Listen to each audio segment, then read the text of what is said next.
মোদের গরব মোদের আশা আমরি বাংলা ভাষা।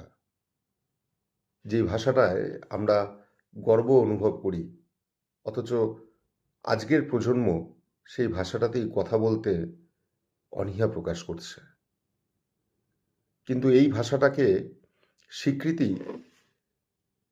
পেতে অনেক রক্ত ঝরতে হয়েছিল, যার মধ্যে অসংখ্য হিন্দু তরুণের পাশাপাশি সেদিনের ঢাকার রাজপথে বয়ে গেছিল রফিক, জাব্বার, সফিউর, সালাম, বরকতদের মতন অসংখ্য মুসলিম তরুণদের প্রাণও।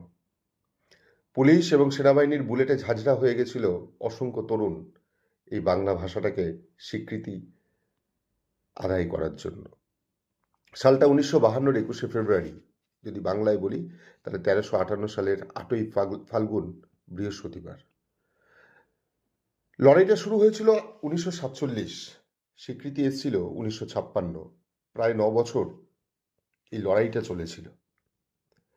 এরও 2 বছর আগে 1954 সালে যখন পাকিস্তান গণপরিষদ ও তৎকালীন পূর্ববঙ্গের আইনসভায় মুসলিম লীগের সংখ্যাগরিষ্ঠতা হ্রাস পায়, তার ফলেই 1956 সালের উর্দুর পাশাপাশি বাংলাকেও রাষ্ট্রভাষা হিসেবে স্বীকৃতি প্রদান করা হয়েছিল।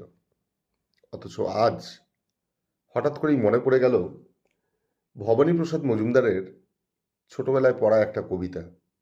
একটু শেয়ার করি আপনাদের সাথে। আপনারা অনেকেই শুনেছেন, নতুন করে কিছু শোনার নেই, কিন্তু তবু ইচ্ছে হল একটুখানি চেষ্টা করি।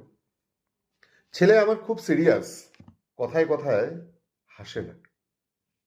ছেলে আমার খুব সিরিয়াস, কথায় কথায় হাসে না। জানেন দাদা, আমার ছেলে বাংলাটা ঠিক আসে না। ইংলিশে ও রাইমস বলে, ডিবেট করে, পড়াও চলে। আমার ছেলে খুব পজিটিভ, অলিক স্বপ্নে ভাসে না। জানেন দাদা, আমার ছেলের বাংলাটা ঠিক আসে না। ইংলিশ ওর গুলে খাওয়া, ওটাই ফার্স্ট ল্যাঙ্গুয়েজ, হিন্দি সেকেন্ড। সত্যি বলছি, হিন্দুতে ওর দারুণ তেজ। কি লাভ বলুন বাংলা পড়ে, বিমান ছেড়ে ঠেলায় চড়ে।